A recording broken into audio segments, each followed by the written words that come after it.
This tutorial demonstrates how to add a contact manually to the HEMSP Student Portal. You will learn the complete process to ensure accurate contact entry and management. First, we'll access the Applicants menu. In the Applicants menu, click on Actions, and then click on Add New Contact. Start by filling out the mandatory fields and other information you would like to add. Choose if it's an applicant or a student. And then you can check the Send login credentials to the student in case you would like to create an application form for them to access.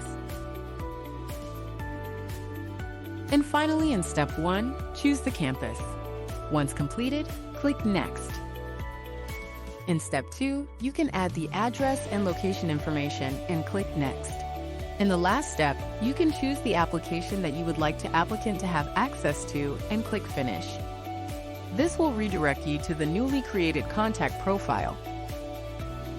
You have successfully added a contact manually to the HEMSP Student Portal by completing all required steps.